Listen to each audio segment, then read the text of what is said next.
This is Tom Speciale. I'm the chairman of Chasing Freedom Virginia. I thank all you guys for coming. Especially, I thank our candidates for coming out tonight and doing this. I think for the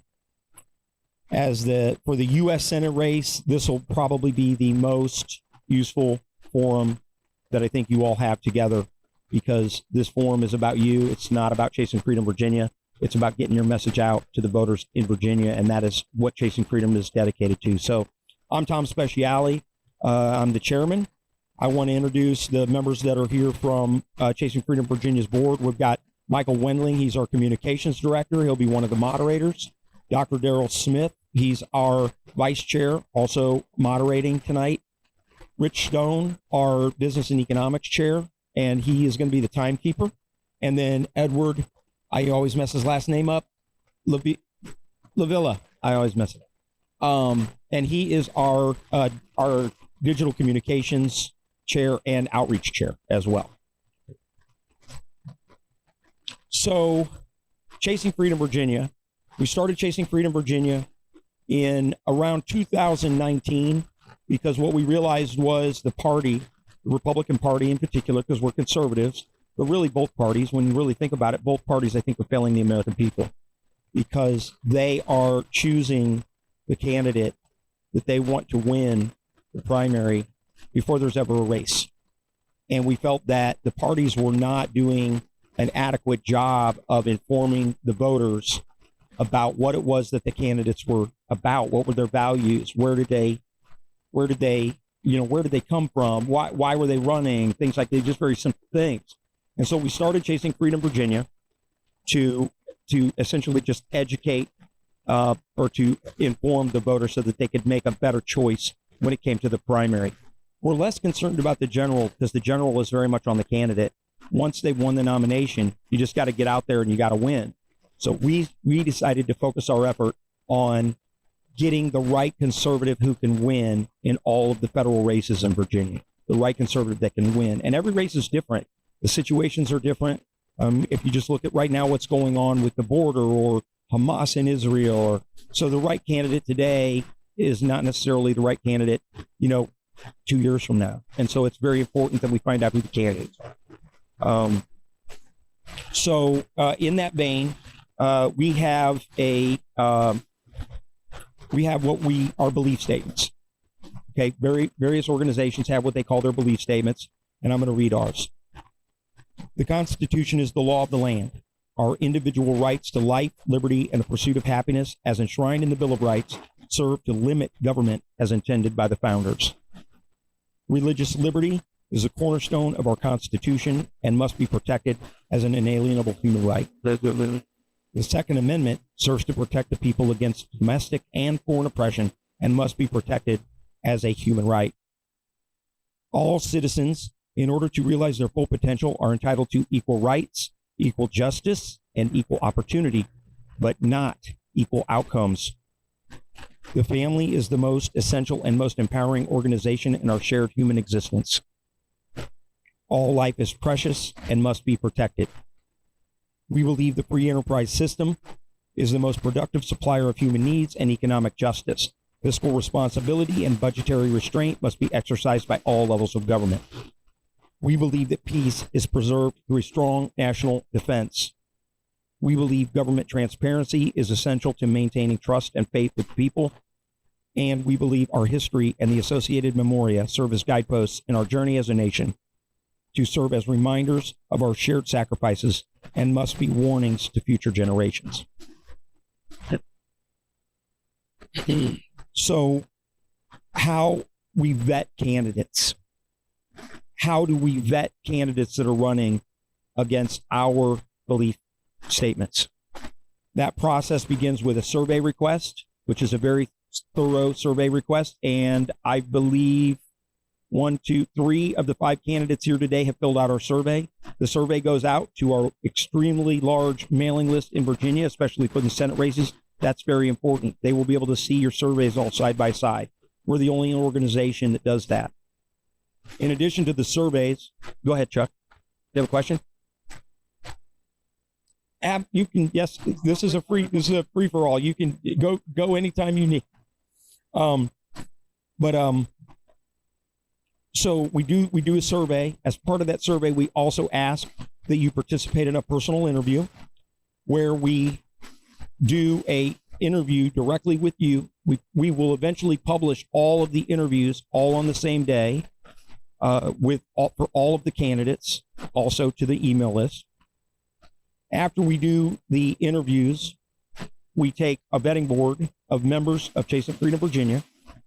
The vetting board looks at and evaluates each of the candidates. We evaluate all the candidates, including the Democrat candidates, against our values, and we score them in secret. So every member of the vetting board scores in secret. None of the other members of the vetting board know how each other voted or how each other scored the other candidates. The only people who will know what the vetting scores are two members of the executive board, which will be, in this particular case, in this race, I will not be participating in the vetting board because several of the candidates are personal friends of mine. So I will not be participating in the vetting board. I will have one vote once we do an endorsement, but I will not be participating in the vetting board because so many of the candidates are personal friends of mine. So in this particular case, the deadline for the surveys is going to be, I believe it's the 5th of April is the deadline for surveys. We're going to do, and that's also the deadline for the interviews. And then in addition to that, the vetting board evaluations will come out on the 10th of April. And then we do our endorsement on the 19th of April. We are endorsing pre-primary. We're one of the few organizations in Virginia that will publish the endorsement pre-primary, and we will distribute it all across the state. I tell everybody it's very important that only one person can get the endorsement. So I love and appreciate and respect all of you for running, but only one person can get the endorsement, just like only one person can get the nomination. But I still challenge you that regardless of whether or not you get this endorsement, that you remember that no one can win by themselves. And it's going to take a team of superheroes to beat the enemy here. So you still got to stay in the fight. The endorsement is only one small piece of the grand strategy of what you're trying to run as a campaign. But we do believe that the Chasing Freedom Virginia endorsement is a very important endorsement in Virginia because it's got its foundation in the grassroots organizations throughout Virginia. That all being said, I'm going to I'm going to do the Pledge of Allegiance, and then we'll have Rich Stone, and we'll do our prayer, and then after that, we'll talk about the forum. So everybody please rise. I pledge allegiance to the flag, United States of America, being to the republic, it was stands. All hasten under God, indivisible, with liberty and justice. Rich. Thank you, everyone. Everyone just bow their heads in reverence.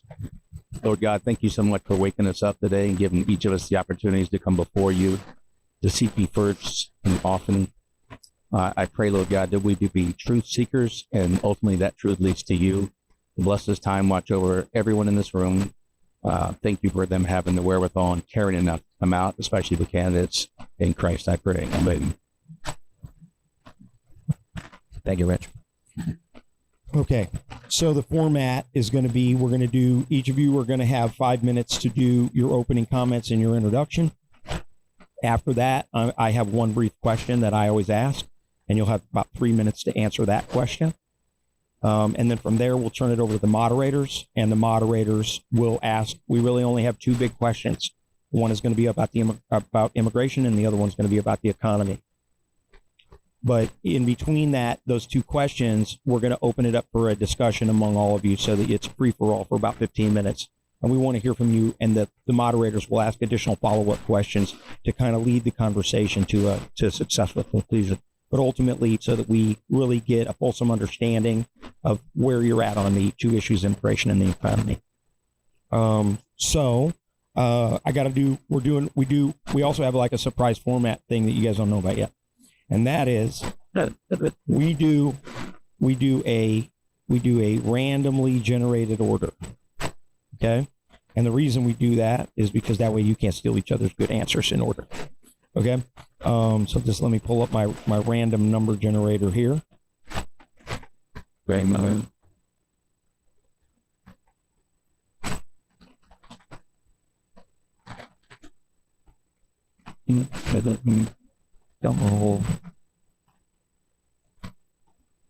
I don't know why it's here. That's why all this is going on. Okay. We have 5 candidates, and we're going to go 1, 2, 3, 4, 5. What's your question, Kimberly?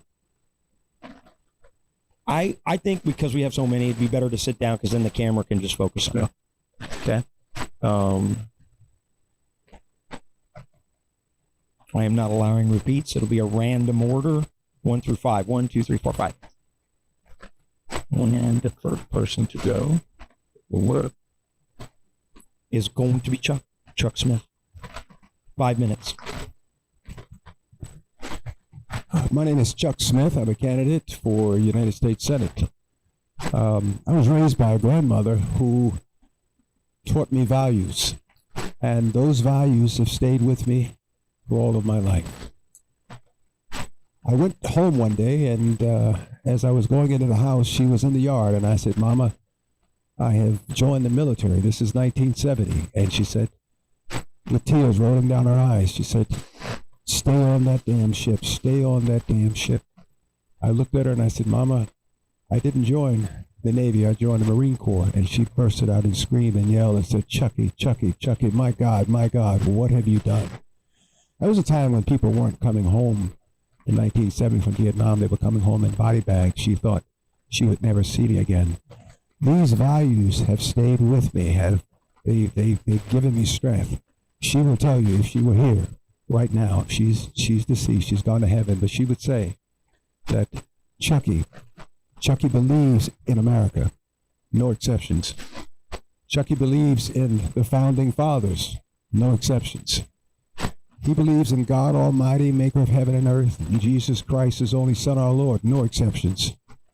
He believes in the Pledge of Allegiance to the flag of the United States of America and to the Republic, no exceptions. He believes in the Second Amendment, First Amendment, all of the amendments, no exceptions.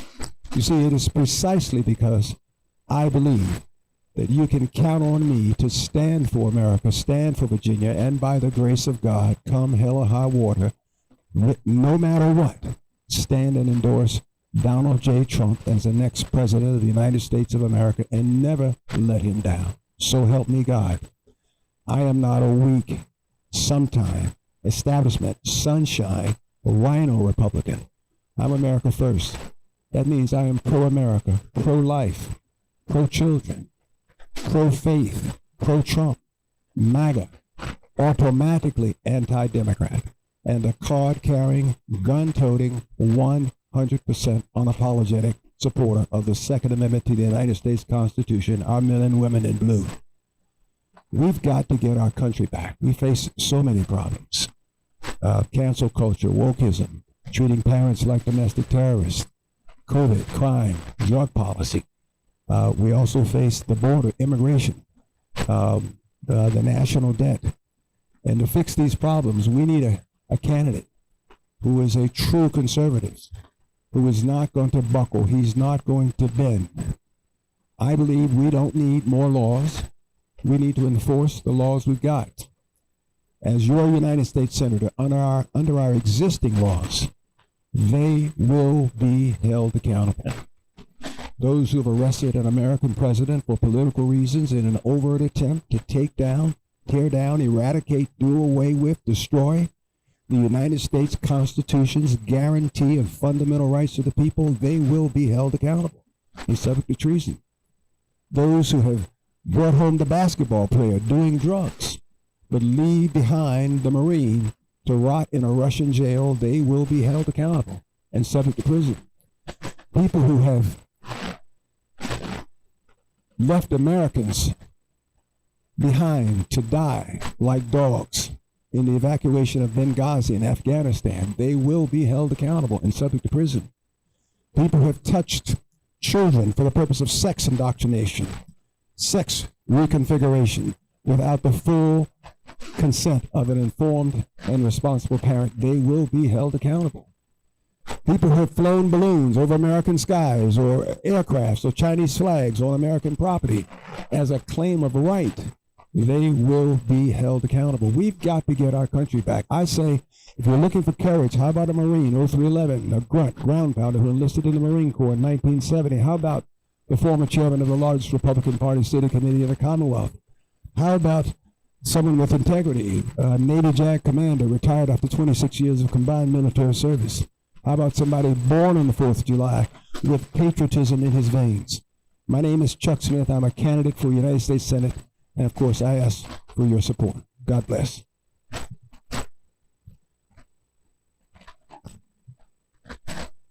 Thank you, Chuck. Next person is going to be John Eman. So I've been a constitutional lawyer for the last 38 years. I have the record for defeating the Food and Drug Administration on constitutional grounds, which is 8 times. I came to Washington during the Reagan administration, worked in the Federal Communications Commission during President Reagan's era, and that was the era of deregulation of radio and television. All of my adult life, I have believed in limited government and free enterprise, the founding principles of this country. And that was fortified by my advocacy of President Reagan, and has ever since been the guiding light in my whole litigation career. So we have a situation in this country where 3/4 of all federal law is not the product of those we elect. We have instead 3/4 of all the laws being made by the unelected heads of over 250 different agencies, bureaus, and departments. As a result, the beautiful constitutional republic that our founding fathers gave us has been transformed into a bureaucratic oligarchy. And now those who are in charge of this bureaucratic oligarchy want to transform it further. They want to change it into a totalitarian state. So the Constitution hangs by a thread. I've been a constitutional lawyer fighting against this my whole career. Now, I've also written quite a bit of legislation for members of Congress. One bill actually was signed into law by President Trump. I wrote the original iteration of that bill. In its original iteration, it was called the Access to Medical Treatment Act. In its subsequent iteration, it was called the Right to Try Act. The Access to Medical Treatment Act was introduced by Congressman Ron Paul. It would have allowed anyone who had a terminal illness to gain access to an experimental drug without having to get the FDA's approval, without having to get the bureaucrats' approval to save a person's life. I represented a boy, 8-year-old boy, who had a glioblastoma multiforme. His name was Zachary McConnell. I testified before Congress about Zachary. Zachary was allowed to enter a clinical trial by the clinical investigator in Texas, Dr. Stanislaw Brzezinski, and the drug was called anti-neoplastins. Now, that drug reduced the tumor in his brain by 1/3. Absolutely miraculous. And yet the FDA came in and said that boy should not be a participant in the clinical trial because he didn't meet the protocol requirements that were set for the clinical trial. And they ordered him back to radiation and chemo. And so his parents were beside themselves. The boy had lost half his body weight when he was treated with radiation and chemo in all the rounds that he received. And there was no hope that this would save his life. Indeed, no oncologist indicated that it could possibly save his life. So they came to me, they asked me for help. And so I went to the FDA. I first argued to them that if they have any ounce of humanity, they would act to reverse the decision of the staff. They would not do so. I then went to Congressman Dan Burton. Congressman Burton worked with me, and we had an imminent hearing at which the FDA Commissioner von Eschenbach would have to appear and answer to the public for denying numerous children access to this. So out of this, and I must report, unfortunately, while we got von Eschenbach to reverse his decision, it took 30 days to do it. And unfortunately, within that 30 days, the boy's tumor killed him because it grew, it was aggressive, and it infiltrated all parts of his brain. And so the FDA killed that boy. Based on that, I wrote the Access to Medical Treatment Act, which would allow any terminally ill patient to get access to an experimental drug without the FDA's involvement. And then, predicated upon that, which Congressman Ron Paul introduced, he left Congress, and his son, Senator Rand Paul, then introduced the Right to Try Act. The Right to Try Act then was signed into law by President Trump. Now, let me say something about President Trump. There were 4 presidents before him who had a chance to sign that bill. President George Bush Sr., George Bush Jr., Bill Clinton, and Barack Obama. Not a one would do it. Donald Trump did it introducing it in the State of the Union address. In conclusion, we are at a precipice. We are standing on the edge of the loss of the last best hope for freedom on earth. If we don't fundamentally reverse the direction of this country, we will lose freedom. And we will lose it in such a way that it will be very difficult for us to get it back, because this is a totalitarian effort underway. So we have to save Virginia, save America. That's why I'm running. We have to save the Constitution of the United States. Thank you very much. Thank you, John. And Kimberly, you'll be next. It's going to be really hard for me to talk without standing up, you guys, because I get very passionate about this. Thank you all for organizing this. This is a job interview for the United States Senate. I want to know what the candidates have done for the state of Virginia. I am the only candidate born and raised in Virginia. I have done things at the local, state, national, and international levels. And this is the end of the line for America. This is the end of the republic. And I feel confident that I could win against Tim Kaine. I am from Southwest Virginia. The song North of Richmond was popular for a reason, because where I'm from, in the majority of the state, people want to vote for someone who is from their state, who has accomplished something. People used to come to me from around multiple counties to solve their problems. Farmers would come to me. They'd have flooding problems. I pulled in the Army Corps of Engineers, the Navy, mayor, city council was able to solve river flooding issues. I brought in early COVID testing to rural areas before we knew what COVID was. I've helped open up transitional domestic violence shelters. I've helped bring children home to their parents who were trafficked, and I've helped trafficked victims, as well as people who are strung out on the streets and have had success victims.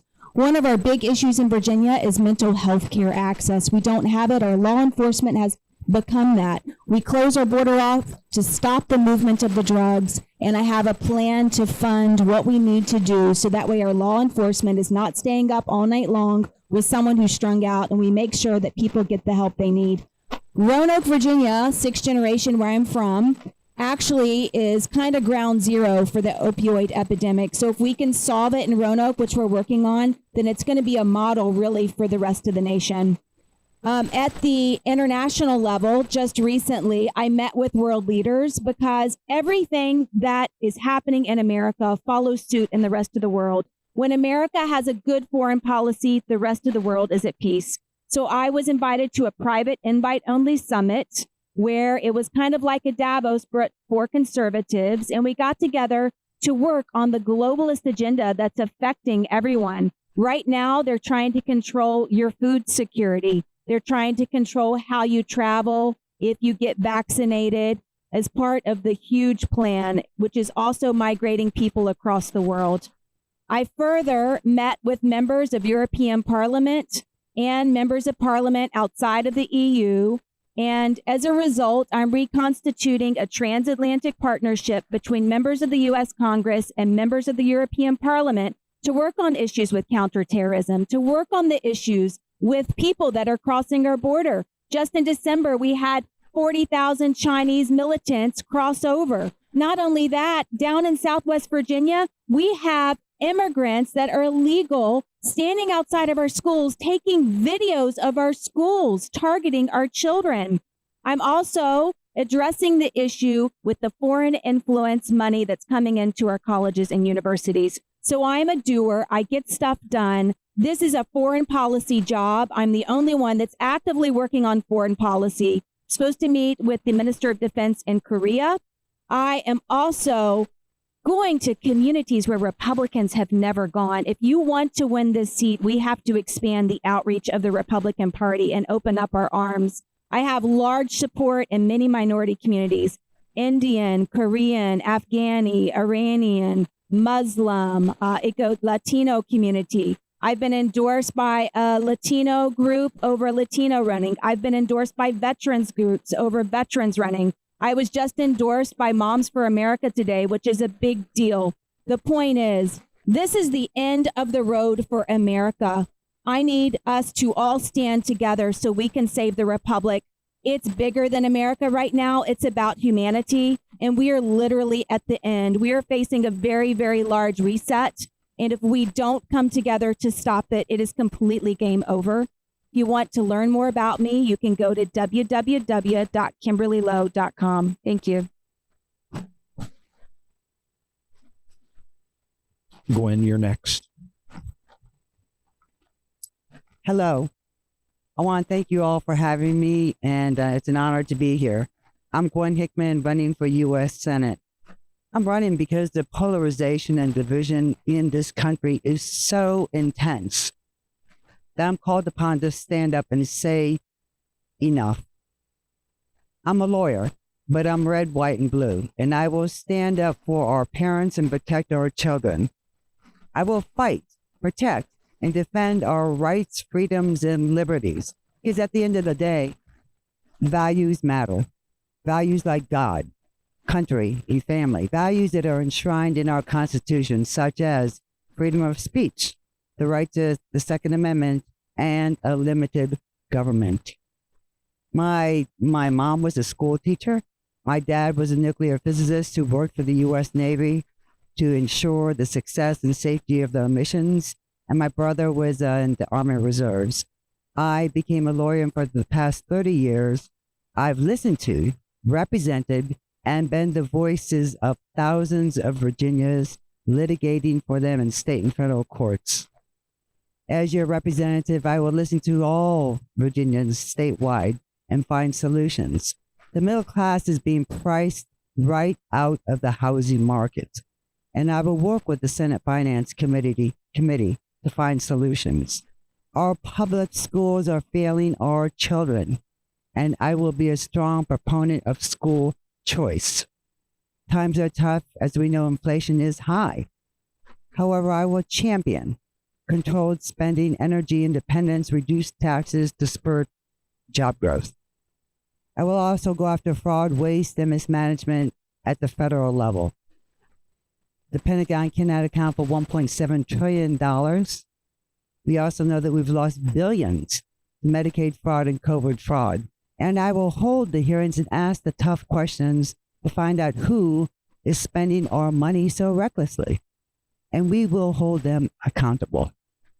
One of the areas I practice is immigration law. I know it frontwards and backwards. And I can tell you this, the crisis on the border, the biggest deterrence to bringing in these people is stay in Mexico. We must have a strong deterrence because we know that people are coming into this country that pose a national security threat. They are not properly being vetted. And we also see the horrific consequences of people just coming into the country and displacing U.S. citizens, veterans, and also producing a tremendous amount of resources, lost resources, that should be going to American citizens. And lastly, let me say this, our foreign policy, we know, is perceived as being weak. All starting with the Afghan withdrawal debacle. As a result, our enemies have felt emboldened. And as we see that the Chinese air balloons have been floating across the U.S., hovering above military installations. We know that China is conducting military exercises in Cuba, 100 miles off the shore of Florida. We must have strong foreign policy to stop our enemies. And I will also introduce a bill that says we're not going to sell American land to China or any of our adversaries. So it's important that we rise up together and be strong. And that way we'll send a signal to Americans, to Virginians, and to the world that once again we'll be proud to say we're a Virginian and an American. God bless America. Thank you. And you, Scott. Well, listen, I want to start by thanking Chasing Freedom and Tom, and also just saying it's an honor to share the stage with Jonathan, Kimberly, Chuck, and Gwen. I think this is going to be a really productive conversation. So I'm Scott Parkinson. I am running for the United States Senate to defeat Tim Kaine. Tim Kaine is a career politician that has completely lost touch with Virginia. He's been on the ballot 9 times. He's been in elected office for 30 years, and now he votes with Bernie Sanders 94% of the time. I don't think that Virginia can afford 94% of socialism. And my background, having worked for 3 United States senators and being a senior staffer in the House of Representatives, has given me the experience to actually be effective on day one for the Commonwealth of Virginia. We know that there are big issues that are facing our country. And we also know that Virginia is very much in play in 2024, thanks to the blueprint that Governor Youngkin gave us in 2021. I'm running my campaign on parents' rights, public safety, and a movement to save the middle class. In Virginia, the average household pays $12,230 more today underneath Joe Biden's policies than they did just 4 years ago underneath Donald Trump. But I'm not an average household. An average household is only 2.6 people. I'm a family of 6.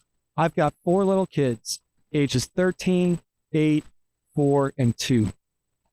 And I'm honestly deeply concerned about what the future of our country looks like for them, not just from the economic situation with their prosperity and their future, but also from a public safety perspective.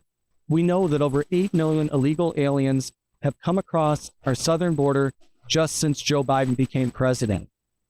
We've got to have real strong border security policies, ending catch and release, and enacting catch and deport. We also know that the illegal alien population in Virginia is in all of our communities. We've heard the terrible story about the illegal alien from Venezuela down in Campbell County, a 32-year-old that sexually assaulted a 14-year-old girl. It could happen to any of us. And I think that we actually need fighters that are going to fight back against the uniparty in Washington, D.C. Last summer, I said that I was opposed to Mitch McConnell remaining as the Republican leader. Thank goodness that just a few weeks ago, he announced he's not going to seek re-election in that position. But it doesn't just start with Mitch McConnell. It's all about these career politicians from Tim Kaine and Chuck Schumer. I mean, Joe Biden was elected when he was 29 years old to the United States Senate. He turned 30 that November before he was sworn in. And I've signed the term limits pledge on day one of my campaign. Term limits are important. Our founding fathers wanted people to show up to Washington, serve for a short time, and return to their communities to be productive members of society. And so this isn't going to be a career for me. It's not about me. This is about defeating Tim Kaine, Hillary Clinton's running mate in 2016. He was that close to being a heartbeat away from the presidency. And Tim Kaine's also served as the chairman of the Democratic National Committee. We know that he's got over $8 million in his bank account, waiting to attack a Republican nominee. The Democratic Party of Virginia has been attacking me since I announced on April 3rd. They say that Scott's a MAGA extremist that wants to restrict your right to an abortion. He wants to enact school choice, and he wants to repeal Obamacare. Well, the bottom line is I have the conservative credentials to enact these policies and to fight in the United States Senate. I know the precedent, the procedure, and the rules of the United States Senate to be effective. Right now, our government is failing us. And I want to make sure that we've got a government of the people, by the people, and for the people that's actually accountable to the people. So where is Tim Kaine? Where is he hiding? He only shows up when he's actually running for re-election, trying to raise money. Nobody ever actually sees him out in Virginia. And I think that as you see me crisscrossing our great Commonwealth, you're going to recognize that I'm the only conservative that can actually defeat Tim Kaine. I'd love to have your support. ScottParkinson.com is my website. I'm looking forward to participating today and answering all the questions. Thank you so much. Thank you all. I am I'm stunned by the caliber of the candidates up here again. I think that any one of you would be better than the alternative. Just really fantastic introductions all around. And I think that one of my main points is that I always make, and Daryl's reminding me, keep the microphone away from that mouth, is that everybody comes to this with a superpower. Everybody comes to it with an advantage to win, that they think that that's the advantage, the singular advantage. And I think about the strengths of each of you as candidates, and all of them are superpowers. But it's going to take a team. to win. And so you've heard me ask, and I will ask it at the end. But the bottom line is we've got to be all in this together, and several of you mentioned that. So thank you. My question is, it's 3 minutes. He's going to give you the 1 finger warning. I forgot to tell you that before. I know you guys all caught on to that, but I'm going to put it out there. My question is why you, not your credentials, not your, how are you going to be the person that can win in November over all of the other candidates? And starting the random order thing again.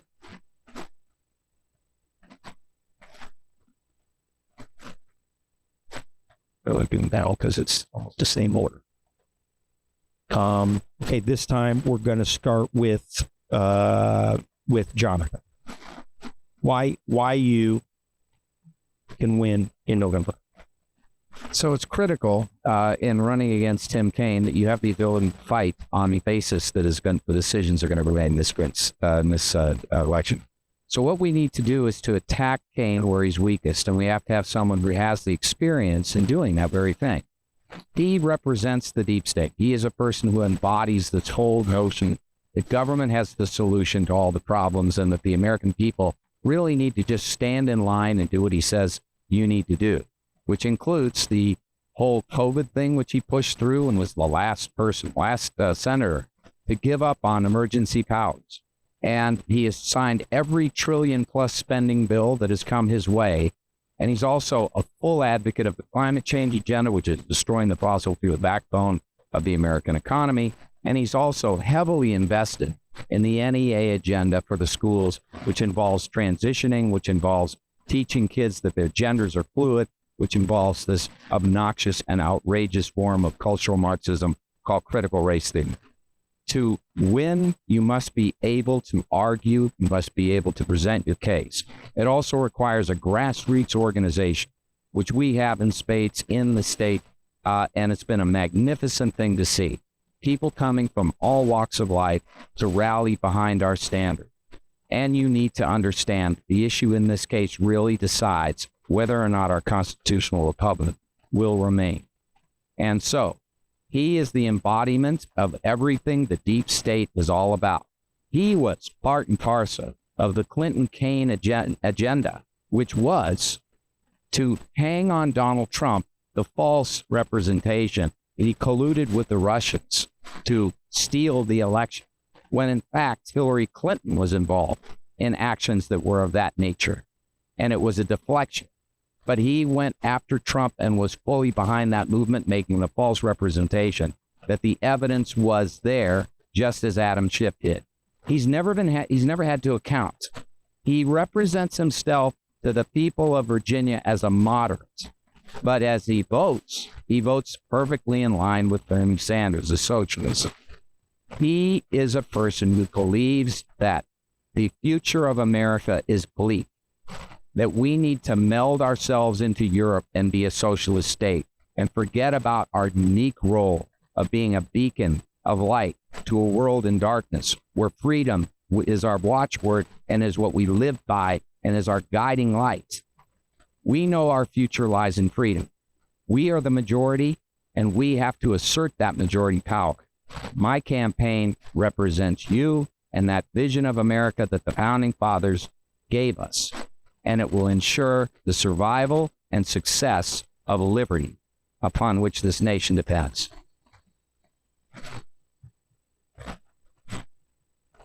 Gwen, you're next. Thank you. You know, Tim Kaine is an attorney, as I am, and I can go toe to toe with Tim Kaine on any debate, any time, any day of the week. I am so determined from the bottom of my soul to change Virginia and the United States around.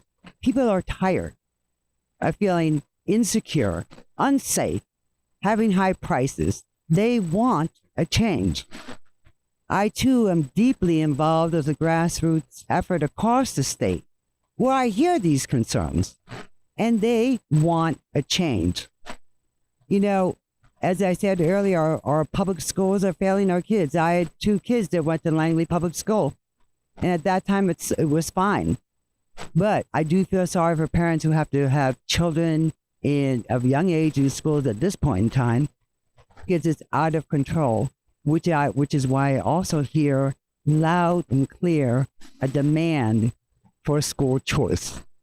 I am a person that gets a job done.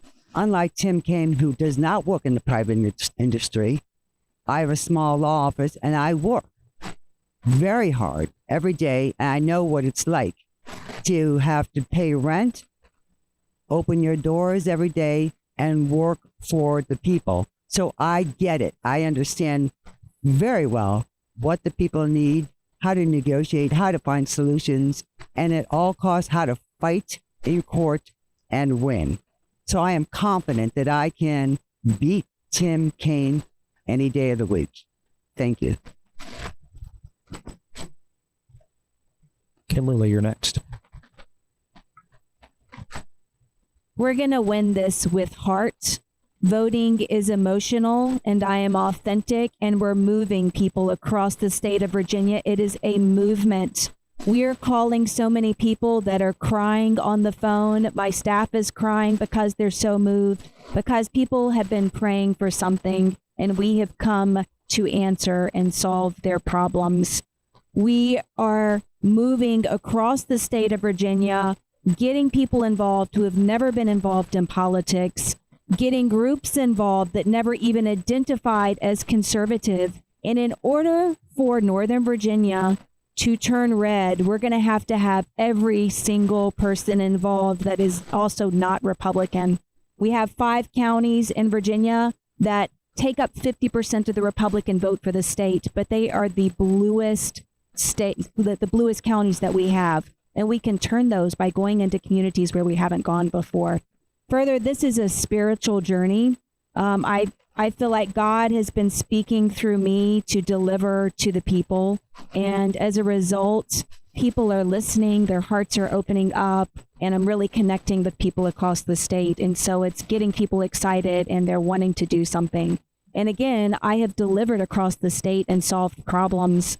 I've worked on the issues that are important to Virginians. They're nonpartisan, like parental rights. As a non-attorney, I went to the U.S. Supreme Court to challenge the rights of parents over the state, because in Virginia, you still don't have the right to know if your child has been raped or trafficked in school, even in a Republican General Assembly. So at some point, we have to toe the line, and I know that we can pull people together in order to address all of these issues. Chuck, you're next. Why you? We've got, I think, to face reality. We've been down this road many times before. People come and sit at these tables, they say one thing, and they can't elect, they kiss, and they do something else. We also face the time that people were at the very moment, at the very threshold of participating in discussions and making decisions and voting the right way, and somehow they vote alone. And then we've even seen times where we thought we had the right idea, and somehow it escaped us. I believe that I am unique because I bring with me a set of skills that are unequal ever in the legal system. I start with courage. Courage is important because we need people who are going to stand up and when the going gets tough, know where their stand is and never leave it. I hope my service in the Marine Corps at a time when people did not go in the Marine Corps, at a time when mothers and fathers falling on their knees, praying to God and touch it, please don't draft my son. I didn't. I did that. I think that's important. I think integrity is important. I think serving, being one of 5 people from my school to be accepted in the Navy JAG Corps and serving as a Navy JAG officer, retiring after 26 years. I think that's extremely important because the military is under attack. I think it's going to take someone who understands the military laws. I also think that this is a Republican primary, and in a Republican primary, we want to find the best Republican. No matter what you may think about my post, I'd ask you to consider, not only am I a Republican, you know I'm a Republican, I've walked with you, I've talked with you, I've served as the chairman of the largest Republican Party, committee in the Commonwealth of Virginia at a time when I was chairman. We held every one to 7 allocated seven seats, all of them conservative. Also think it's important that we have someone who understands what they've done with the Constitution. Kind of institutionals. We will need a lawyer. And amongst all these candidates, even though they're all good-looking people, I suggest I'm the best good-looking person. Why? Because I practice law longer than everybody in this state. In fact, longer than people who've ever run for statewide office in Virginia. In Virginia's 400-year history of Republican or Democrat. That's important going forward. We're going to beat Tim Kaine. We need to come at him from all angles. I know people have not served in the military. I get that. But on this table, I'm the only one that has not only served in the military, I've served the longest in the military among all candidates, except for one, Cal, but among all candidates running for office. I think that's important because we need someone who has the faith and who can take on Tim Kaine and beat him, rather than just say they're going to beat him. I believe I'm that candidate, and I believe I bring a unique set of skills that are unequaled by anyone at this state. Thank you. Thank you, Chuck and Scott. Well, listen, the question is, why me? And I think when you look at the experience, when you look at the leadership skills, and then when you look at what Tim Kaine has, I think that I'm the perfect candidate to run against him. Tim Kaine last year said that it was a really, really hard decision for him because he knew that he was 65 years old at the time. He just turned 66. And it was an 8-year commitment, 2 years of running and 6 years of service. He's 72 years old at the end of that term. So this summer, I'm turning 42 years old. I'm the youngest in the race, but I've also got 18 years experience. I've worked for those 3 senators. I can adjudicate Tim Kaine's record, and I can make sure that we expose him for the socialist radical that he actually is. I think that being a dad and being able to connect with the parents' rights movement, sharing our personal story with Virginians, and talking about the big solutions that I've got on public safety, parents' rights, and the economy, that's going to resonate with people, not just among all the different tribes of Virginia, from MAGA and America First, or traditional conservatives and the establishment, but also with independent voters and with soft Democrats. We know right now that independent voters are fleeing Joe Biden, and 3 in 4 of them disapprove of his handling of the economy. Heck, even 1 in 4 Democrats disapprove of Joe Biden's handling of the economy. So wouldn't it be like a good idea to just have somebody that could actually talk about the economic issues? I've worked on economic policy for 2 of those 3 senators. I served as Republican Study Committee Executive Director and largest caucus in the entire House of Representatives. I've worked at Club for Growth for the last 5 years as the Vice President of Government Affairs. I've worked with President Trump on those Trump tax cuts, on deregulation, on Obamacare repeal. Those are the biggest, the highest level meetings that I've engaged in with the administration. And speaking of Trump, I've endorsed President Trump. We need to embrace him here in Virginia because we can actually win Virginia for Donald Trump. We need a candidate that's willing to campaign shoulder to shoulder with him. I met with President Trump in Richmond prior to his Super Tuesday rally 2 weeks ago on Saturday. And we talked a little bit about this race and how he can actually win. He knows that he's got a tremendous opportunity in front of him, and we have to win big to avoid the rig. I agree with Donald Trump on that. Election integrity is also front and center in this race. We got to restore that integrity to the American people so that they have confidence in the electoral results of 2024. Excellent. Okay, thank you, guys. I'm now going to turn it over to the moderators. I'm not sure I remember who goes first. Michael, you go first. Okay, let me get out of the way.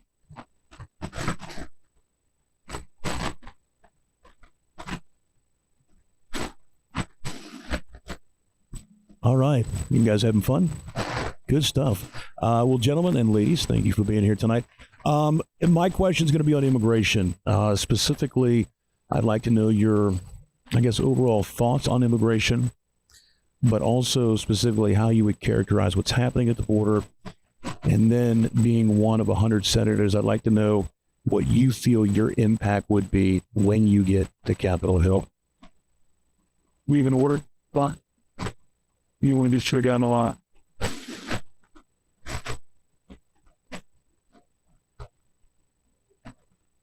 Yeah, they just like, yeah.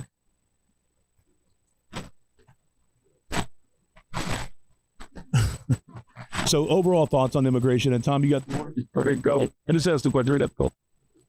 What's the order? I asked a question. What do you want? Cement 50. This was 50. Yeah.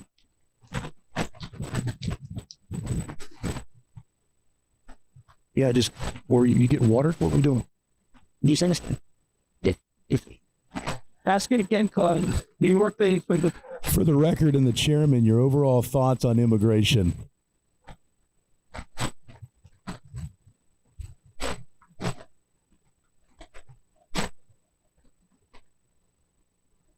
Hi, yeah, thank you for the question. I actually practice immigration law, so I know it very well. We actually have a very robust immigration system. It's a system of different categories, work visas for companies who need highly specialized skills, like doctors and nurses, that we bring into this country. We also have skilled labor that comes in through visa processing, again, because of the shortage of American workers in both these categories. We also have another category where moms and dads can bring in their children, brothers and sisters. That takes a long time for it to process, but we allow that, and we do it on a slow road, so people will come in a normal processing time, and it does not overwhelm our system. Compare that to what's going on the border. The border is out of control, and the people who come into this country properly and legally are upset because they had to wait in line, while those at the border don't. They're abusing our humanitarian viewpoints in the U.S. They come in with a feigned claim of asylum, and then we let them in and wait until their case is processed. We must have a deterrence like we did under President Trump, like under House Bill 2, that says you remain in Mexico. You don't get to come into this country and wait here while we displace our U.S. citizens and veterans and others, and we pay billions of dollars for their health, education, food, and shelter. That's sending the wrong message and only invites people to come into this country illegally. We must also impose the rule of deportation of those that come in illegally outside the ports of entry. We should not be taking them in, but should immediately deport them and ship them back home. So if we have these very strong, rational, common sense policies, you will see immigration crisis start to decline. Thank you.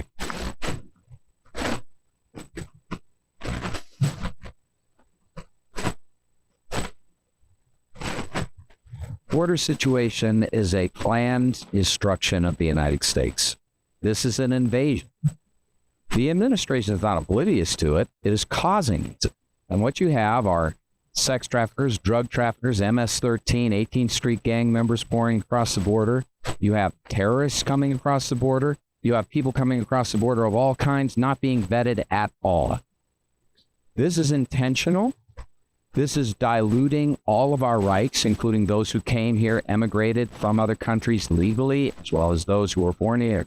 We are all seeing our rights being destroyed, our rights to life, liberty, and property.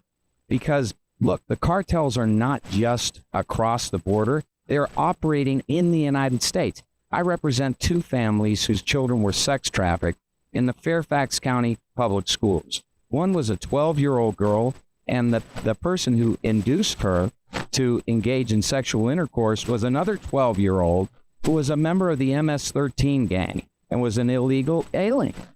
This is the situation we face. This is destruction of the United States, and it's intentional. Now, let me tell you this. 3 things that we have to do to solve this problem. President Trump had this problem in the bag. President Trump, who I endorsed, the first candidate in this race to endorse President Trump, he took care of this brilliantly. But let me tell you 3 solutions to this problem. First, yes, finish the border wall construction. Second thing is We cannot trust DHS. DHS and Alejandro Mayorkas are globalists. They do not believe in protection of the United States. They, like Biden, have abandoned the executive branch role of being commander-in-chief and defending the nation from illegal entry. So what do we have to do? We need block grants to the border states willing to defend the border, to hire National Guard and police necessary to do it. And the third thing, most importantly, that we need to solve this problem, we need to amend the asylum laws so that you may not put 1 foot into the United States and seek asylum. And if you do, you will be permanently banned from U.S. citizenship and subject to immediate deportation. And we need to move to the U.S. embassies in their country of origin or in an adjacent country, the immigration processing and the asylum seeking, so that if you seek asylum, the only way to do it is outside the United States, and you're going to be vetted outside the United States before you can ever come into this country. And last, we need to take care of the cartels, because these organizations are nations in and of themselves attacking the United States regularly. We have thousands of drones coming into the United States monthly from foreign powers, from the cartels, from enemies of the United States, and from terrorists. And we have no action by this administration to stop. This all must be changed. I will introduce legislation to be it.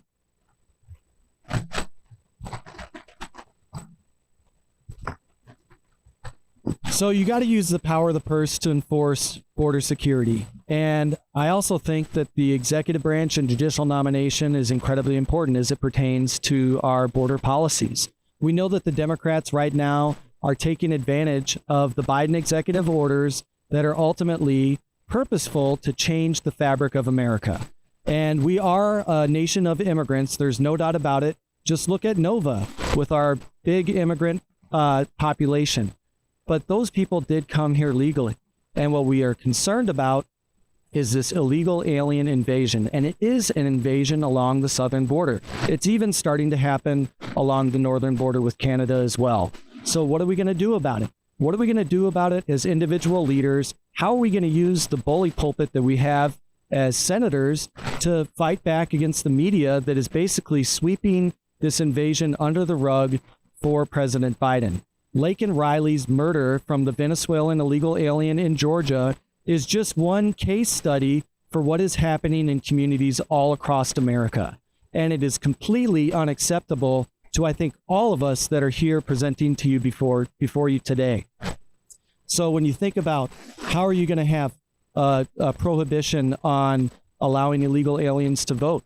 How are you going to have a prohibition on funding for sanctuary cities? How are you going to enforce these border security policies at the various agencies from the Homeland Security and at the Department of Justice when it comes to our purse powers? We know that the appropriation bills in the United States Senate and the House of Representatives are the really only effective tool to confronting an unaccountable executive branch and a tyrannical president like Joe Biden.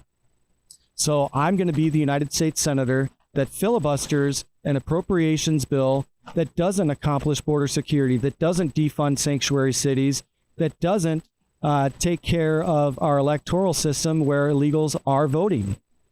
I'm deeply worried about what this means from fentanyl in all of our communities. We've heard the stories in Loudoun. We've heard the stories in Wakefield. We've heard the stories all across rural Virginia. And this is not just an issue of junkies. This is an issue of people that are being exposed to that poison from our law enforcement community and from first responders and our healthcare workers. I want to make sure that we are getting that crap out of our communities, and it starts with confronting China, who's sending it to the southern border. And it's not just an issue of Arizona, Texas, and California. It is here in Virginia. We've got to stop the fentanyl crisis.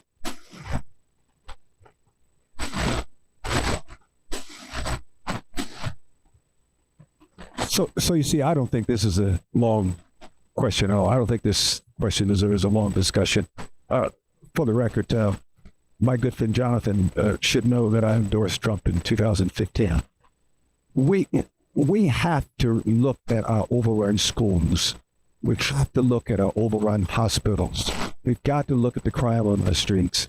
I think the days of moderation, I think the days of we can't deport, I think those ships have sailed.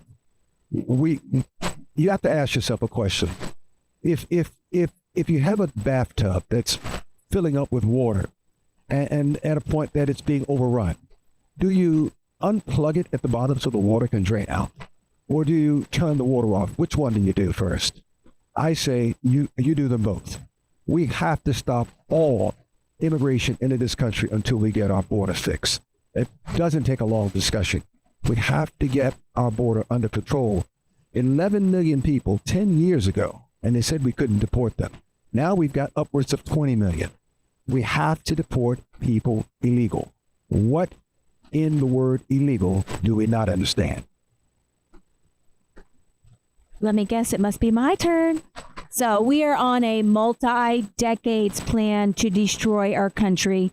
First, they destroy God. They indoctrinate our children. They change, alter our history. They indoctrinate our children. And the very last step of the plan is to flood your borders and take your country over. Just in 2021, more documented illegals, over 10 million, came in, which is more than the population of Virginia just in 1 year. Those are the ones that they knew about. This is very simple. This is called common sense immigration policy. We've seen it happen in the past. We close our border off by a couple of ways. I have spent an extensive amount of time at the border. I have trekked cartel trails with an AR where the cartel are. I did not play it safe. I have been in holding facilities where 300 to 500 people were coming through per day in Eagles Pass, where the cartel are running these nonprofits, overseeing it to traffic the people heading through there. The Democrats need to understand this is not humane. I met a mother from Haiti whose son drowned when they were crossing the Rio Grande. Children are being drugged to cross. These families are having to owe the cartel $5,000, $10,000, and the cartels are ever morphing all the time. You can't keep up with how the cartels are operating. They change it, they morph, it's extremely violent. Families are risking their lives being with children and women and even men being raped and murdered through the Darien Gap, where they go to the southern border of Mexico. From there, the United Nations is giving all of these people money and medical care, and then the Mexican government is transporting them to our border so they can just walk across. We deal with this by dealing with Mexico. The border wall doesn't work. Trump actually had enough money to take care of the border wall. Biden sold it all off, all the materials, for around $150,000. But I can tell you, they are climbing it. The cartel has keys to it. The border wall is not going to totally stop it. But what will stop it is good policy. You stop funding anything to do with the United Nations. You work on trade deals with Mexico to shut them down. You send our military down there and close it off, because what's coming across this country is a huge national security risk. And we can defend other countries' borders like Ukraine and Russia, but we can't defend our own because they want to destroy America, and they are being successful at it. But good policy will stop this. Thank you. Thank you. I just have one follow-up. I think Chuck and Kimberly both touched on it. Trump has talked several times about a deportation force once he's in office, and you mentioned that as well, Chuck. I'd like you to just go down the line with a yes or no on whether you would support a deportation force when Trump is reelected. If you're talking about deportation against illegal entries, the answer is yes. Yeah, I mean, I want to see the details on that exactly, but my policy is catch and deport criminal aliens. When they are caught, they need to be immediately deported.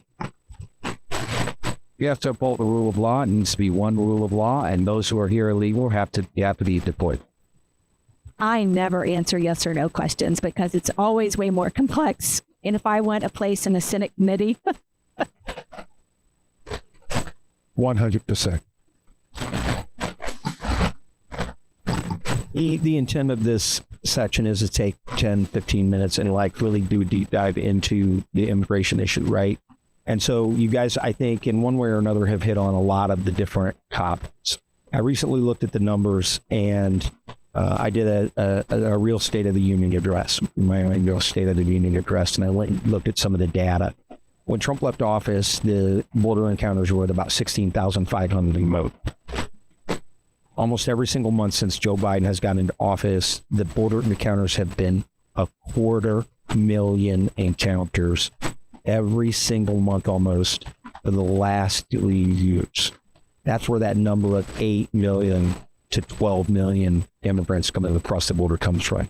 So we're talking about something that I don't think in world history, I cannot think of a time when 12,000 or 12 million foreigners were allowed to pour into a country.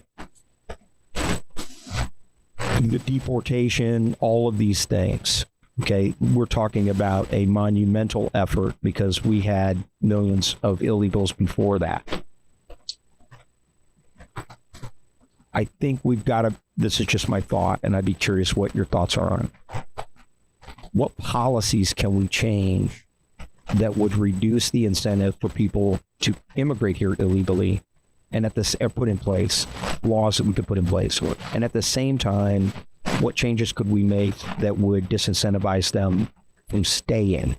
Because I think you need a voluntary departure as opposed to a forced deportation, which I think we need that. But I'm saying that there's a voluntary departure element to this. And what kind of policies are things? And it's a free for all. So just raise your hand if you think you have an idea. Go ahead, Chuck. You the first one. Stop giving them the right to vote. Stop giving them driver's licenses. Stop providing the incentives where not just them, but people can have to. It's not complicated. We're providing the incentives for mom, grandma, great cousin, niece, other families down the chain. They come in the United States, and they're coming in droves. If we truly understand the word illegal, and I stop with the Biden administration, either understands or agrees. So in October, I went to the border at San Diego. I worked with the San Diego Troops throughout the border area. And let me say this, the major incentive come across is our doing. And it is through the government, through the administration. What are they doing? They've moved almost all of the border patrol agents from the border to human process. And what is human process? Human processing takes place on 130,000 square foot tests that are designed to keep people for 72 hours and then let them into the United States. And they put them in there, and this is what the processing is. It's signing them up for welfare. It's signing them up for food stamps. It's giving them a cell phone they can use indefinitely, again, with no cost. It's getting them signed up for Medicaid. It's getting them access to education, either entirely paid for by taxpayers or heavily subsidized by that. It's getting them transportation wherever they want to go in the United States through non-governmental organizations, at train stations, bus terminals, and airports, where the non-governmental organizations, we pay for them, 100% taxpayer funded, buy the tickets to send them everywhere. First thing we got to do is get rid of all of that. The second thing we have to do very clearly is to immediately deport those who are illegal. And when it comes to those in the population, we are building, it's not 8 million people who are here operating illegally in the United States. It's more like 20 to 30 million. And they form an underground economy. And they are the people that we see in the city streets in the morning on the corner looking to get that contract job where they get paid under the table in cash, below minimum wage. And you just can't survive on that alone. So if you're already illegal and you can't get a legal job, what do? What do the 20 to 30 million people do? 65% of them are on welfare. We have to get rid of that. That'll help them go home. But secondarily, we have to ensure that we enforce the law, because a lot of these people are going into criminal activities to make sex trafficking, drug trafficking. The cartels make more money off sex trafficking than they do off drug trafficking. Sex trafficking is ubiquitous in our state. You go to every major suburban area, we've got a massive sex trafficking problem here. And it's because of the whole border situation. Governor Youngkin's right. Virginia is a border state. It really is. Does anybody else have anything? Go ahead, Scott. Kimberly. I think Jonathan laid it out in a kind of good comprehensive way too. But the bottom line is, if you eliminate their access to all the anti-poverty welfare benefit programs that exist, it's going to cut off their ability to live here self-sufficient. And that's not even self-sufficiency in the first place, because they're completely relying on the federal government to make ends meet. And so that means cutting off their access to public housing. It means cutting off their access to food stamps. It means no more credit cards, no more hotel rooms, no more benefits from the federal taxpayer. And then I think also, when we have a Republican president, they're going to get the signal that Donald Trump is going to be serious about enacting the rules and the laws that are on the books as they stand prior to Joe Biden waiving remain in Mexico and things like that. So ultimately, you need to send the signal to the caravans, and you got to send the signal to the cartels by designating them as, a criminal terrorist organization, and making sure that we confront that with the U.S. military. We can't just place the burden on the Texas National Guard or the Arizona National Guard. This is an issue of American sovereignty. And so when we think about enforcing our sovereignty, it starts by using the military. The commander-in-chief needs to be able to do that. The imminent threat is there. We know that terrorists are coming across the border. He just caught a guy recently, I think on March 9th or something, from Lebanon, and he was a part of Hezbollah. These stories are all out there, but that's just one person. How many lone wolves are out there? You guys remember the old Reagan ad against the USSR and the Cold War? It said, if a bear is out there, wouldn't it be great to have somebody to stand up against the bear? And George W. Bush tried to have a similar analogy with wolves in a park for his 2004 re-election campaign, in equating that to the terrorist population that might be out there. We know that it's out there right now. So what are we going to do as American citizens to confront it? I'm a strong supporter of the Second Amendment. The right to keep and bear arms shall not be infringed. And I know, having gone to all these gun shows, and I see some of my primary opponents out there too, they're all strong supporters of the Second Amendment. And what I do not want to see is people having to resort to their last line of defense. So that means we've got to make sure that the U.S. military is protecting American citizens. Go ahead. I think Kimberly was next, and then we'll get Gwen. And I'm going to go down and let somebody in at the door. So this is a policy fix. Trump's policies worked to stifle the amount of movement across the border. But big picture, we need to look at the globalist agenda, along with continually planned nations being overthrown around the world by the American government through the CIA. We have had many, many countries that were sovereign, that did not have a central bank, that had a great economy and a good life for their citizens. And the American CIA came in, toppled countries, which caused mass migrations. Further, with good foreign policy, we would have never had the issues between Ukraine and Russia. As a result, everybody's borders are being flooded with Ukrainians. So we have to look at foreign policy to stop this. We also have to look at the economy. Right now, we are in the midst of de-dollarization. We have lost our sanctioning power. We are losing our power as a world power. Other countries are forming together through BRICS in order to do trade and business. They are going to be asset, commodity-backed, and much stronger than America. They're already putting embargoes on America.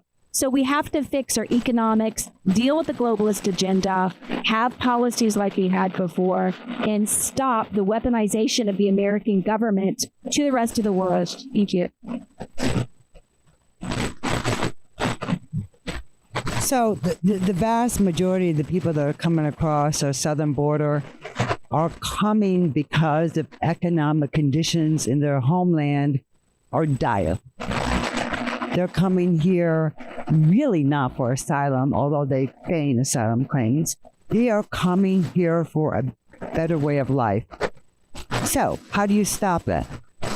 These governments that they're coming for are on the verge of collapse, and they do not have a good economy for their own people.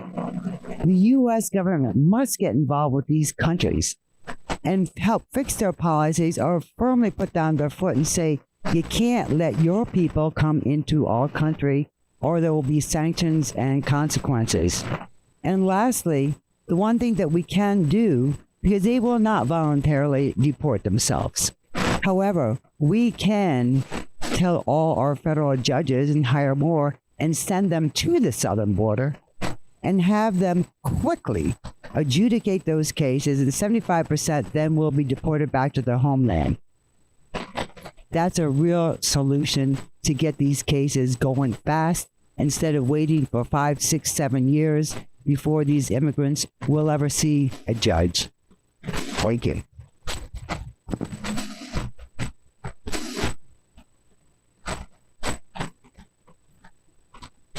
All right, found the button. Yeah, and I see Rich Anderson just showed up, so thanks for showing up. It's good to see you. Yeah, so heard a lot of your talk about immigration, so we're going to segue a little bit into a topic you've already hit on a little bit, but very near and dear to my heart, because I'm retired Air Force and I rely on the federal government for a lot of my money. And I do realize that you are running for U.S. Senate, so a federal position, and we talked about some of the power of the purse. And you don't directly control the power of the purse, but you do have a lot of influence in it. And so I'm going to give you a 1-2 punch question, two of them here. But I think it definitely is very specific to the economy and things that you can influence. And part of my question, or 1-2 question, is also, I think, might be a way that you could also reduce some of the legislation and reduce some of the paperwork that directly affects all of us in this room.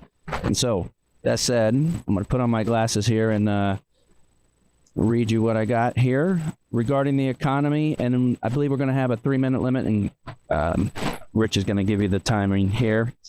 But so when we think about the economy, I'm curious what your thoughts are about the federal minimum wage, not the state minimum wage, but the federal minimum wage, and how you can impact that.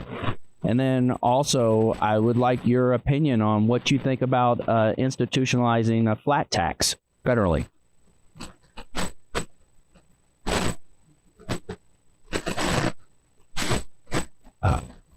Two questions are flat tax And a national minimum wage. What are your thoughts on that? All right, so I think I'm the only candidate who's publicly announced my support for a flat tax. I believe that a flat tax is the best way to solve our problem. Graduated income tax is really a elitist mission scheme, and it really is ruinous to productivity in America. What we do need is a flat tax. What I would do is I would eliminate the income tax for anyone who earns under $100,000 a year, because I want to inspire an economic boom in this country, which gives opportunity. And then put it at 10% all the way up. And the reason why I say that is that we need to downsize both the size and scope of the federal government substantially. Get rid of the Department of Education, get rid of the Department of Commerce, get rid of the Department of Energy, substantially reduce the nature and size of the bureaucracy. Pass a law that I wrote for Congressman Ron Paul, which he introduced several times, called the Congressional Responsibility and Accountability Act. What that would do is make every proposed regulation have no legal force or effect unless passed into law by Congress, thus reestablishing separation of powers and also substantially reducing the regulatory tax that is imposed on the American people and on industry through the regulatory system. Then your second question was the minimum wage. There should be no federal minimum wage. Why do I say that? Because a roaring economy depends on a vibrant free enterprise system. When the federal government sets a minimum wage, what it really is doing is telling for every business in this country and for every person that if you are willing to do the job for less, you cannot be employed to do that job for less. And the employer can't have the benefit of it. Instead, it's going to be a central bureaucratized answer. No one can be employed unless you, the employer, pay this amount. It distorts the marketplace. It reduces the availability of goods and services. It increases the costs of goods and services. It is in and of itself inflation.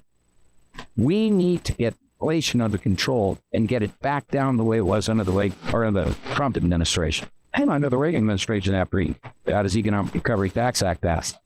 The solutions to our problems lie in reducing the size and scope of the government, repealing the climate change agenda, getting gas prices back down to $2 a gallon, getting groceries affordable again. And all of this depends on growing the economic pie, getting the government out of our lives. And when it comes to the minimum wage. That's just yet another example of government interfering with our lives. We need a meritocracy throughout. And that incentivizes people to do what the free market, Adam Smith advises. It is not through, as Adam Smith said, it is not through the benevolence of the butcher and baker that you can get your meat and bread by his pursuit of his own self-interest. And that indeed is the genius of the marketplace, and it is responsible for elevating the economic standard of living in this country profound. And they need to get back. Thank you, Jonathan. All right, Tom, who's next? He's got it here. Wait. Gwen. So regarding the federal minimum wage, I quite frankly think it's fine to have a very low federal minimum wage, and that's to protect people who may otherwise be taken advantage by corporations, right? Or the federal government. However, I do have a problem when they excessively increase that wage, because that should be a product of capitalism. Again, help a little, but don't over exceed the boundaries. Regarding a flat tax, there again, I find an issue. If you have a flat tax, those that can't afford or make lower income really are going to have less disposable income at the end of the day if you tax them the same as you do for someone who makes more money. So what I'd like to see instead is a reduction of taxes for the middle class, because the middle class are paying the burden of the federal government. All right, thank you. And Tom? Chuck? Well, we probably want to write this moment down. This is one of the only times that Jonathan and I agree. I agree. Look, I approach it perhaps from that's right. Good looking. I approach it from a different aspect. When I taught as an adjunct professor at constitutional law at Reasoning University, I would remind the students that what Jonathan said, that if we get back to the Constitution, all of our columns go away, and we really could get back to the 10 Amendments.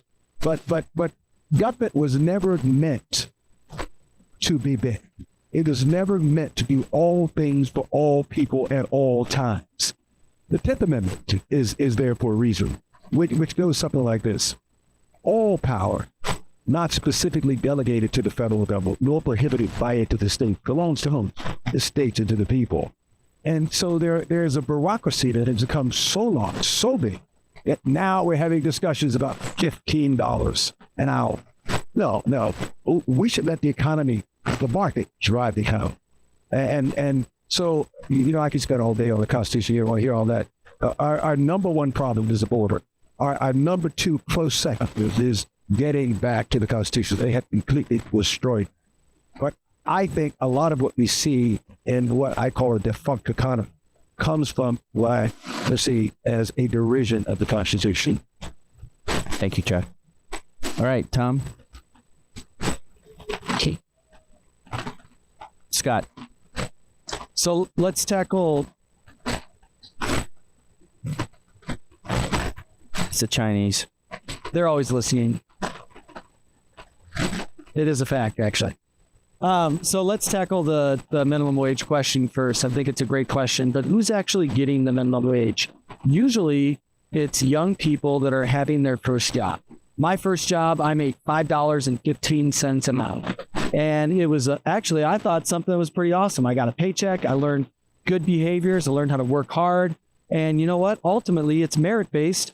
When you work hard and you actually do a good job, you get what's called a raise. And we need to actually foster that economic environment for job creators and entrepreneurs where they can hire people that are interested in learning a skill. And when they learn the skill, they can actually move up. And whether that's using your hands and becoming a shipbuilder, or whether or not you're going to be, somebody that is athletic and strong and, a delivery person, all the things that go into work ethic are really, really important for our economy. And right now, the biggest problem that we have is that a lot of people go to four-year universities and they get a philosophy degree or some degree where there's not a market to hire them. And instead, they are staring up at the ceiling at an Obama poster, maybe a Joe Biden poster, maybe Tim Kaine and Hillary Clinton, right? But the thing is, they're not actually learning a skill and they're not employable. So I want to make sure that we oppose this radical Green New Deal, AOC, Tim Kaine idea of a living wage that's only going to create a tremendous burden on job creators. And instead, we foster an economic system with low regulation and low taxes so more people can get hired, get the skills necessary to be successful inside the economy. Now, the question to a flat tax.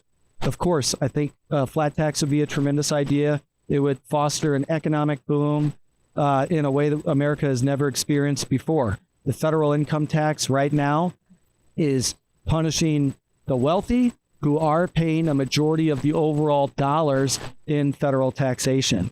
And so when you're trying to make sure that we've got the ability to invest and reinvest and grow a business, you want to decrease the cost of capital and decrease the cost of labor.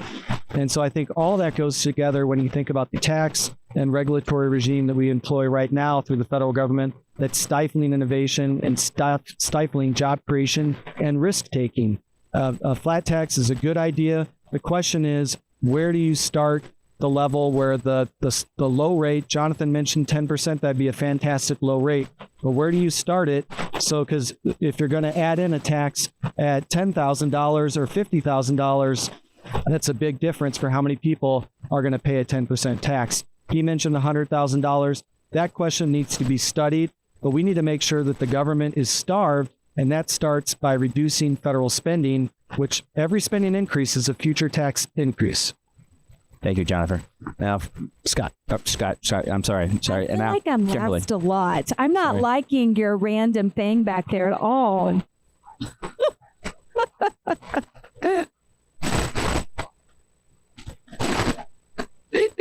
But I'm first. No, so I think we're thinking too much in the box. The IRS is unconstitutional. The 16th Amendment was not ratified.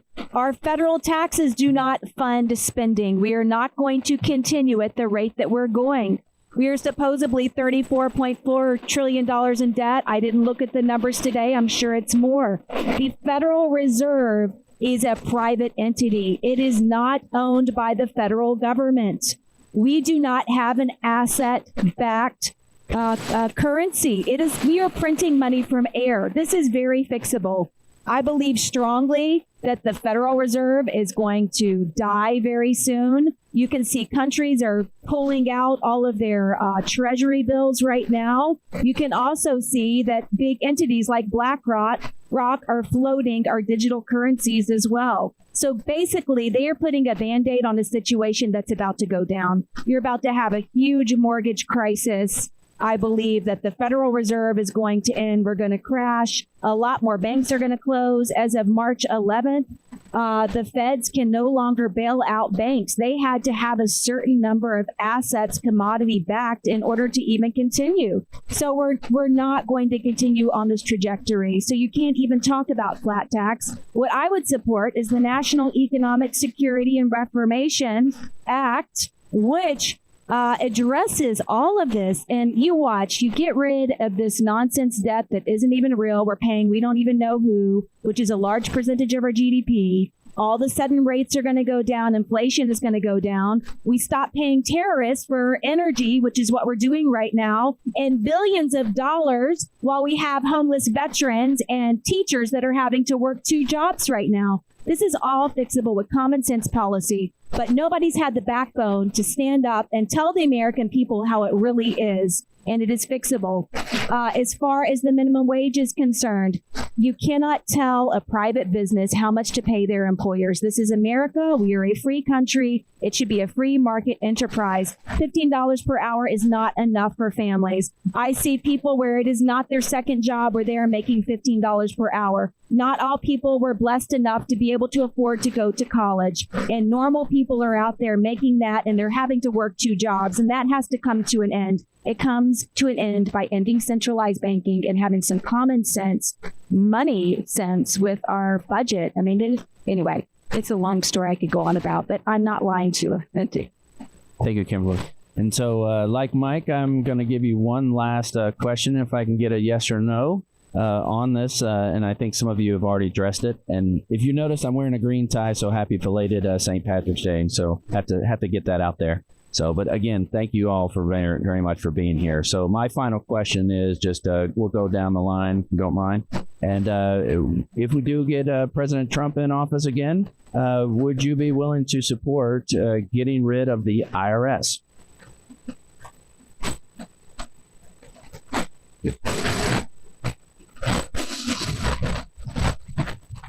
I'd like you to our pressing this key. Scott?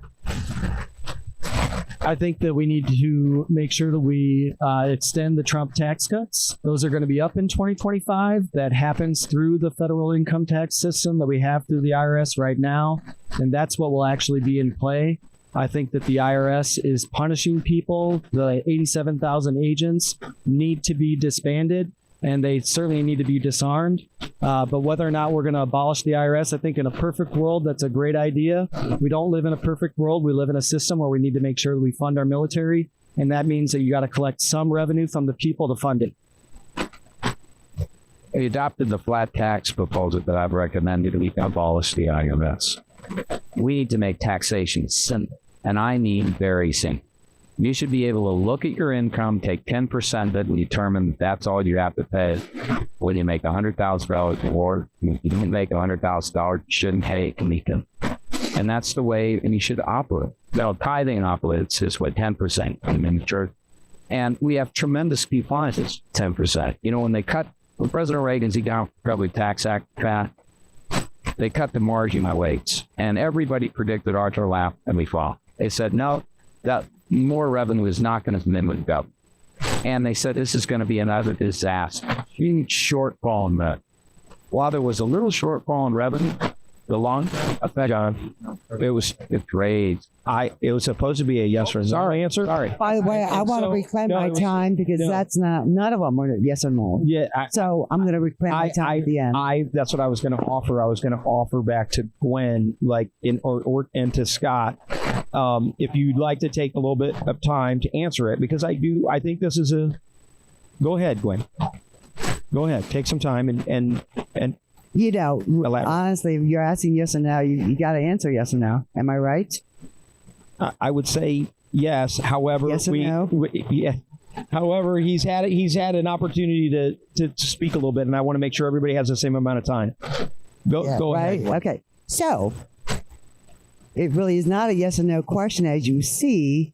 And my response, quite frankly, is it needs to be modified.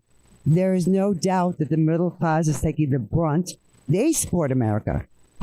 The small businesses are the backbone of America. Let's help the small business, give them a tax break. Let's help the middle class. Let's help them have housing that is now out of their reach. And we can do this if we modify the tax code to give the middle class the help they so desperately need. Do you have anything additional, Scott, or will you get? Go ahead, Kimberly. Not yes or no, but be brief. I'm so excited I get to talk. This is why I love this job so much. No, right? So I already said that the IRS needs to be abolished. It has been weaponized against the American people. Taxes at the federal level absolutely do not fund spending at all. We do not have a commodity-based dollar. We are in the middle of de-dollarization. I believe that we're going to shift to something other than the dollar, like a U.S. note that will be commodity and asset backed. But I'm going to fly shake. There's no reason to have it. It's unconstitutional, and it really does not fund spending. It's a Ponzi scheme. Sure. Yes. There you go. Thank you. I do have. I have another question. I think I call this the Tom Curveball play. And we'll give everybody 3 minutes to try and answer this question. We talked about sort of the economy generally, but and a few people mentioned education, and ultimately, how do you think? What would you recommend, or what would you advocate for with regard to our education system that would have the effects in our economy that we really need? Because I'm like a huge fan of Elon Musk and what he's doing with SpaceX. And we're talking about real STEM here. We're talking about real hard science. And our enemies are focused on real hard science. And we're here studying philosophy, right? So, and you know, physical fitness, I guess, and sports medicine, which are all important. But what would you advocate for to take us into the next epoch of American, you know, economic supremacy in the world? What do you think we need to do as it applies to education to take us forward? And I'm going to randomly, okay, we'll do 2 minutes. And I know that's a big question, but just as briefly as possible in 2 minutes. And we're going to start with, we're going to start with Gwen. There you go. Be brief, 2 minutes. 2 minutes. So my daughter is in virtual and augmented reality, which is pretty cool, hard science. But it all starts with education. And the earlier you teach kids about STEM, science, technology, education, and math, the better off you are. And make it fun. If you have proper education from the beginning, they're going to go there. Not only should you support community schools and colleges, but trade schools, any other type of apprenticeship, anything that will help get the younger generation to have a successful path moving forward. It's never too late to go back to school, pick up skills. There are all types of certification programs that people can get without a college degree.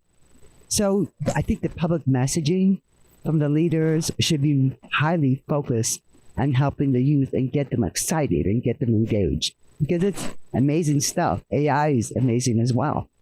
So just grab them young and they'll be on your side. That's me. Thank you. And it's next is going to be Kimberly. So I taught grades 6 through 12 in inner city schools. I was told my expectations were too high. I needed to change their grades. I was spending too much time with the kids after school, and that I needed to show more movies.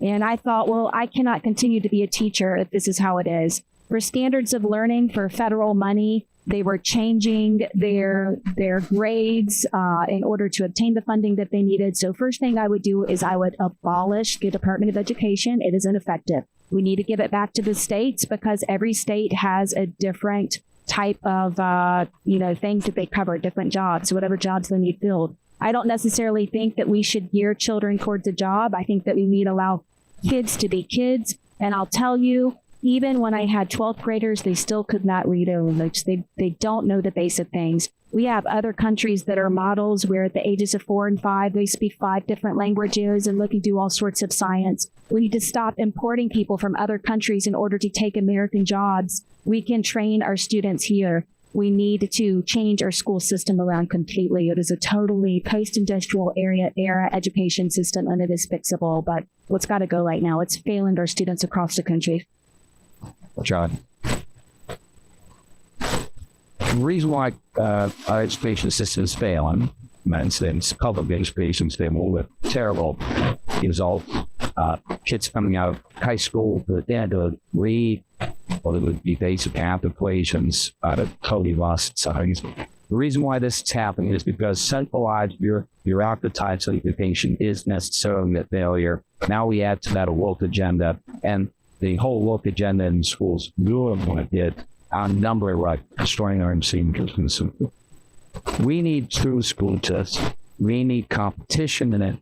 The way you're going to solve the problem is to allow parents to have the greatest interests of their own children, being given the freedom to leave public schools and go into the schools of their choice, micro schools and other schools, that enable them to get the kind of educational training they need, and is tailored basically private decisions as to what the market and what the nation needs, as opposed to centralized bureaucratic decisions about curriculum and about how they time in school and about how not to discipline kids in school. No, where there's no destroying. So true school choice. What does that mean? That means that, for example, at Fairfax County Public Schools, utter disaster. $21,000 a year left each kid is expended in public dollars for each child in the Fairfax County place. parents had access to that $21,000 and could go to any school they would want, they would depopulate largely the Fairfax County Public Schools. The whole ruination of Thomas Jefferson largely designed in the college. Replacing meritocracy, but they're going to find race-based admissions rather than a meritocratic decision making. Discriminating against Asians, calling them white adjacent because they had such good test scores. This is the ruination of education. We need to educate, and we need to do it well. And the way to do it well is to have competition. So then they have their parents greater control of the education. Thank you, John. And Chuck. Somebody's got to tell Jonathan to start taking my speech. We need to move the Department of Education to the state. Constitution says move the Department of Education to the state. Get back to teaching basics, math, science, English. My mother was a middle school teacher, but she would always come have with varying situations where the kid being to read, write, and spell. And you see a lot of it like that. Picking with a lot of this woke stuff. We need to get our country down to do that by letting money follow the kids. We need to stop this dictation to parents. It asks you what is the best student and what is the proper environment for the children. I firmly believe that they get our country down in the ways that if you buy that come 31136.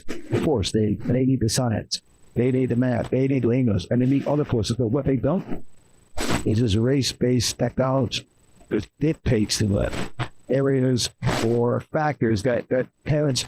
It's crazy for parents to have their children go to school and have little Johnny or little Sue be read to you out of some gay textbook because this is what the teacher thinks the child needs. We need to get our country back by getting our schools right. I think you can do that. It's funding the Department of Education and grading kids, path training the basics so they can compete nationally and dividend. Thank you, Chuck. And Scott, you've got the Tom Speciale preferred position. Go ahead. My fourth time, number 5. So first of all, yes, eliminate the Department of Education. I do think that K through 12 should be administered by the states. I strongly support the Arizona bill, which is universal educational savings accounts. It's commonly referred to as the back tax bill. It's common sense. We've got to create that competition among schools and zip codes and not have the money following educational institutions.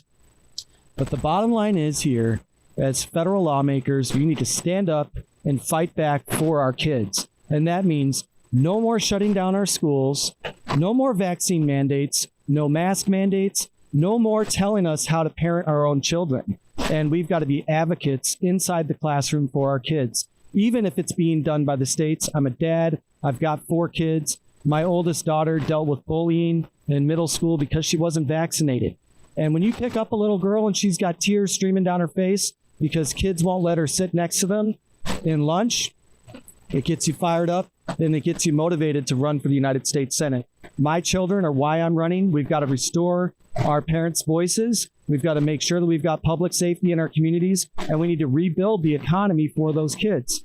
Workforce development is also incredibly important. We know that the skills are lacking right now in Hampton Roads in those key industries. And so when people learn the skills, it's going to cause more human flourishing, and the macroeconomic effects all across our country that lead to an economic boom that creates more prosperity than ever before for all communities and all people.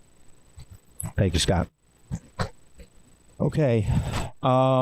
Just real quickly down the line, I'd like to make sure that you get a chance to put your website out and how people can contact your campaign. We'll start with Chuck at your end, just your website and where they can contact you. ChuckSmithVA.com.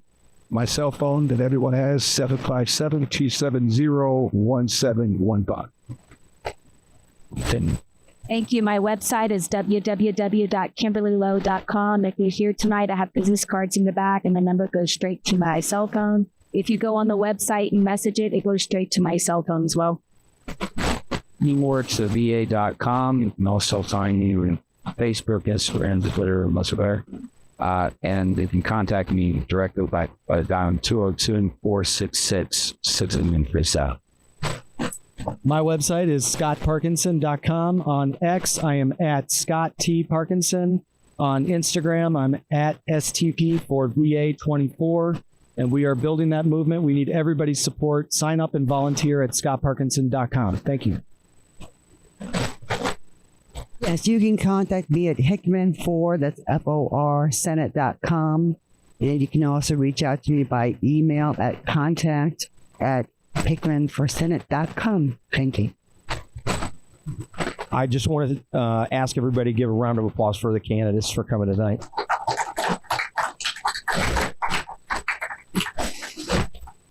I was reminded to tell you all that we have a national security forum that is going to be moderated by a special guest who we've told you privately. It's a by invitation only event. If you don't know that yet, because I know some of you may not know who the special guest is moderating, but that's on April 9th. It's going to be at the same time. It's going to be in Arlington, at the Arlington, Virginia VW number, post number 3150. But it's by invitation only. All the candidates are invited, and it's going to be focused very specifically on the national security. So we've got a lot of high-ranking military officers and retired military officers in attendance. Thank you guys all again for coming. Rich, will you come up and please pray us out? Bow our heads,